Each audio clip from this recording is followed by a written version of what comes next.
सारी संगत को जय गुरु जी। पहले अर्थशीष का पाठ करना चाहिए, अथर्शीष का पाठ करना चाहिए। जैसे गणेशाय नमः, हे गणपति भगवान सदैव हमें शिवानी सुने जो हमेशा सुख दे, बुराई से दूर हमारा जीवन भलाई करने, तो हम सदा भगवान की पूजा में लगे रहें। बुरी बातों को ले जाने वाली बातों सदा दूर है, हमारा स्वास्थ्य सदा ठीक रहे, जैसे हम परमात्मा में अपना जीवन समर्पित कर सके, हमारा मन भोग विलास में लीन हो, हमारे प्रत्येक अंग में भगवान विराजमान हो, उनकी सेवा सुषा में लगे, जैसे हम अच्छे अच्छे कार्य करते रहें। ऐसी प्रार्थना हमें भगवान से करनी चाहिए। जय गुरु जी, शुक्राना गुरु जी। जिनकी कृति चारों तरफ फैली हुई है, देव के राजा सभी के हमेशा सब जगह प्रार्थना है। और बुद्धि के स्वामी भगवान श्री गुरुस्ते ये समझ देवताओं की छिपी हुई शक्ति है, ये उत्तम कामों की सहयोगी थे, इनसे मनुष्य का बुलाता है। जय गुरु जी, शुक्राना गुरु जी।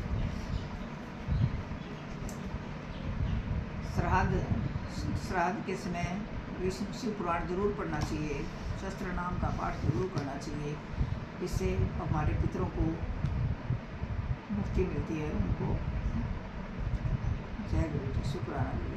दम की तपस्या और विष्णु द्वारा उसे पुत्र प्राप्ति, वरदान, शंखचूड़ का जन्म, तप और उसे वर प्राप्ति, ब्रह्मा जी की आज्ञा से उसका पुष्कर में तुलसी के पास जाना और उसके साथ वार्तालाप, ब्रह्मा जी का पुनः वहाँ प्रकट होकर दोनों को आशीर्वाद देना और शंखचूड़ का गंधर्व विवाह की विधि से तुलसी का पानी ग्रहण करना। ओम नमः शिवाय। जय गुरु जी, शुक्राना गुरु जी।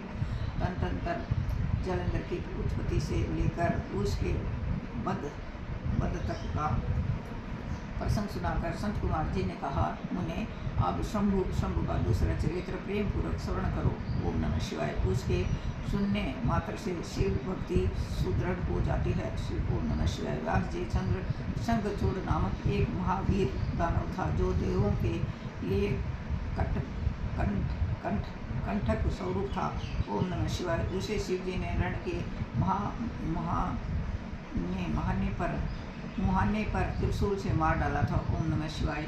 शिव जी का वह दिव्य चरित्र परम पावन तथा पाप नाशक है। ओम नमः शिवाय। तुम पर अधिक स्नेह होने के कारण मैं उनका वर्णन करता हूँ, तुम प्रेम पूर्वक उसे श्रवण करो। ओम नमः शिवाय। ब्रह्मा के पुत्र जो महर्षि मृष थे, उनके पुत्र कश्यप हुए। ये मननशील धर्मिष्ठ सृष्टिकर्ता विद्या संपन्न तथा प्रजापति थे। ओम नमः शिवाय। दक्ष ने प्रसन्न होकर अपनी 13 कन्याओं का विवाह इनके साथ कर दिया था। शिवाय। ओम नमः शिवाय। उनके संतानों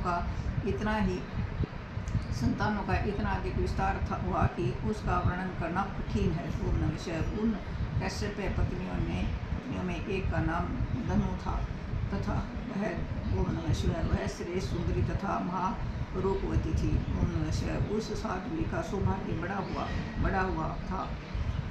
ओम नमः शिवाय। मैंने उस धनु के बहुत से महाबली पुत्र उत्पन्न हुए। ओम नमः शिवाय। विस्तार में से उनके पास नाम नहीं गिनाए जा रहे। ओम नमः शिवाय। उनमें एक का नाम विपरीचित था, जो महान बल पराक्रम से संपन्न था। ओम नमः शिवाय। उसका पुत्र दम्भ हुआ, जो जितेंद्रिय धार्मिक तथा विष्णु भगत था। ओम नमः शिवाय। जब उसके कोई पुत्र नहीं हुआ, तब उस वीर को चिंता व्याप्त हो गई। ओम नमः शिवाय। उसने शुक्राचार्य को गुरु बनाकर उनसे श्री कृष्ण मंत्र प्राप्त किया और पुष्कर में जाकर घोर तपस्या करना आरंभ कर दिया। ओम नमः शिवाय। वहाँ सुदृढ़ आसन लगाकर कृष्ण मंत्र का जप करते हुए उसके 1 लाख वर्ष बीत गए। ओम नमः शिवाय। तब उस तपस्वी के मस्तक से एक जावल्यमान तेज निकलकर सर्वत्र व्याप्त हो गया। ओम नमः शिवाय। वह तेज इतना दुस्सह था कि उससे संपूर्ण देवता, मुनि तथा मनु संतप्त हो उठे। ओम नमः शिवाय। तब वे इंद्र को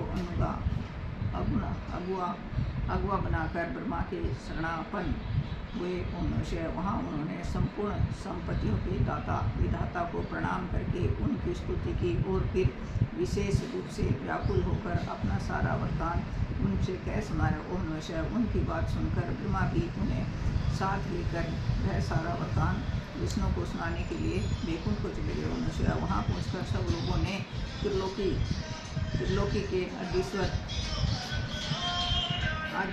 आदिश्वर तथा रक्षक परमात्मा विष्णु को विनीत भाव से प्रणाम किया और फिर हाथ जोड़कर उनकी स्तुति करने लगे। ओम नमः शिवाय। देवता बोले, देव हमें पता नहीं कि यहाँ कौन सा कारण उत्पन्न हो गया है। ओम नमः शिवाय। हम किसके तेज से संतप्त हो उठे हैं, यह आप ही बताइए। ओम नमः शिवाय। दीन बंधु, अपने दुखी सेवकों के रक्षक तो आप ही हैं, अतः शरणदाता रमानाथ, हम शरणागतों की रक्षा कीजिए। ओम नमः शिवाय।